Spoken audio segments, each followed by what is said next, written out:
A reckoning with the world to come.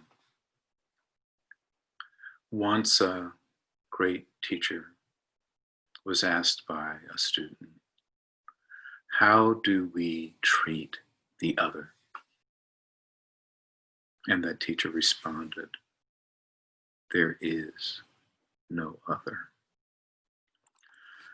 A reckoning is coming, though night is alight with fires of ignited rage. Though we are enduring a perilous pandemic age, there is a reckoning coming, but this is not the reckoning. More is to be revealed.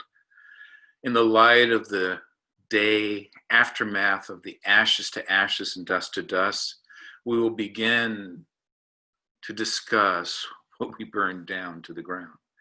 We will discover that we missed the target by once more using race to fuel the cruel reality of our collective failures as humanity, our shared insanity, when we will repeat one different result after another of our collusive cult of personality as it appears personified in the mirror, reflecting our own face darkly. Upon reflection, our eyes are open behind the mask of the pandemic. But yet we do not see that a reckoning is coming. We do not recognize it. We're too busy re-engaging, reopening, repurposing, and returning to a normal. We reckon that a reckoning will not come, but a reckoning is coming as the world begins to awaken from its imposed coronavirus slumber. There is a wish to re-engage a world remembered. Unfortunately, much of this re-engagement is an enactment of blatant denial of what has transpired. That is why there are fires. A reckoning's coming. There is the real nuisance and numbness amid the routine, a fog of fatigue, all symptoms of the boredom that was set in by the quarantine. We are perhaps all at the edge of our modern day capacity to tolerate adversity. Soon that run to the Starbucks, that story about that celebrity, that impatience of waiting, that Amazon delivery that did not come on the same day, that tormenting of the torture of all that traffic will seem like welcome reminders to one another of that other day. We seek the nostalgic embrace today of that yesterday, rather than face that it's not tomorrow. We see in it the sorrow that is spilled, replete in the streets, where there has been no reprieve and no release. There's a reckoning coming. For many of us, there is no time to grieve the mounting deaths or hear what is being expressed by the voices of the oppressed and the dispossessed.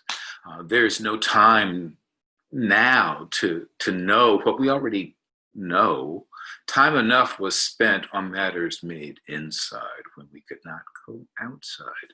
So we stride anew to an agreed upon way of being until breaking news informs us that we did not break the noose. A reckoning is coming. It will be easy soon for us to ignore the consequences of the virus. The fact is that certain people remain at risk for the disease. Will ease in our concern. Those cities burn. It will remain behind a face masked, a tale that will remain untold. It will not be measured. It will be in a contactless delivery of a toll of trauma carried in essence by those made essential. There are multiple micro-exposures enduring death daily with a social distance maintained in the mind. Little will remind us of how the grocery store stayed stocked. The food chain remained intact. The trash got taken from sight. Many could delight in a viral video or evite to a virtual happy hour as we devour our newest savory dish.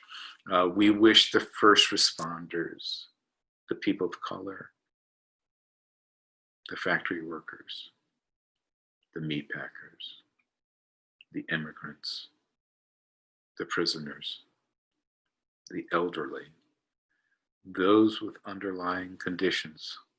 We wish them well.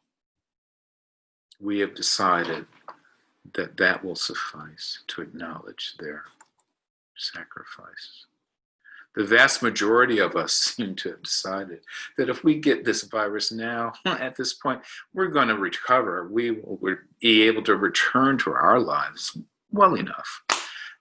We will return to normal, knowing this normal is no longer the normal that we knew, but we will feign being serene in the uncertain scene because, after all, we're waiting for the vaccine. We now know that the antibody test will soon be here, and then we will cheer and all that courageous testing that went about, maybe we were left out because, see, maybe the day that we coughed too much and our lungs were fully inflamed, we trusted that our mild case would disappear. And so then we did not go near because we did our part. We stayed feet apart, still feeling a missing part. No touch. Still not listening. We prepare for the time to depart this moment and move on until we recognize we are the walk in the park that sparks outrage. Others who are other can't jog, can't sleep in their own bed, can't breathe. We suffer. We suffocate. We cry mama. We annihilate. We are the neck. We are the knee on the neck. We take our final breath. We are the dying and the death. There is no other. A reckoning is coming. And so it will come to pass that the environmental degradation will also be ignored. Once more, the air will be filled with particulate matter as we go on around the matters that our planet is warming and the climate can be denied at the same time. And we will push our companions and wildlife back to wilderness, blaming them for the pestilence. They will suffer in shadows of shattered habitats and fear that we creatures once more will hunt them for sport and cage them for profit. A reckoning's coming. Arenas, malls, and amusement parks, festivals and theaters and fairs, poverty and homelessness and extinction, pollution and oppression and famine, all open. Those of us who learned to bake and enjoy dinners found new avocations to kill time while stuck inside. We now return to our true vocation and a restless dizziness of busyness. We dare not challenge the cherished delusion or awaken to lives of the shadow and the illusion. Our connections are a collective confusion agreed upon by one another to create via Zoom what we presume and assume to be the previous prevailing form. We miss the emptiness of the meaninglessness of our preferred means to access prosperity. We once more want to take the assumption that our conspicuous consumption provides evidence of the presumption of independence and liberty as a currency to have and to hoard, places economy over human misery.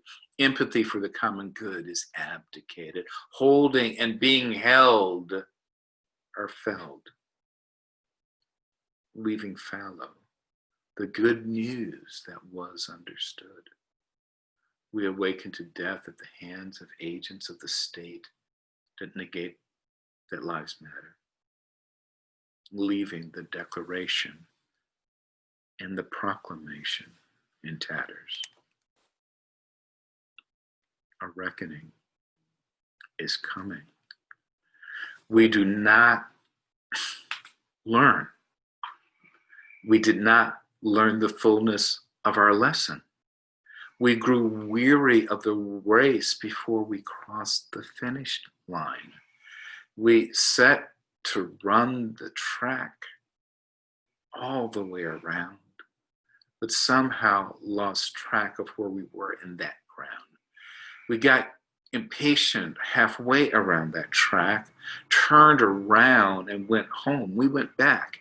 We returned to a stand where we once stood, a starting line of collective regression and repercussions at hand. We shift the consciousness, but it's only at a cusp, but placed in some space of abeyance that rejects the possibility of a common humanity. The reckoning takes the form of continued human denigration, systemic discrimination, economic desperation, and environmental degradation. We want what we want, a kind of attachment to detachment from our connection to the earth and to one another as assassins of stealth bent on our own annihilation.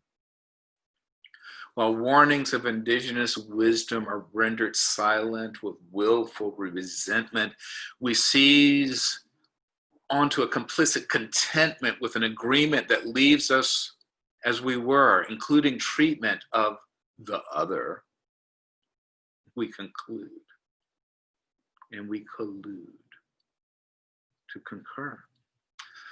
A reckoning is coming. Perhaps we did not see the time before the time as warning, so it will repeat. Hurricanes, earthquakes, floods and fires, oil spills and toxic landfills, winter and summer, summer and winter. Maybe even more heinous and invasive virus awaits us.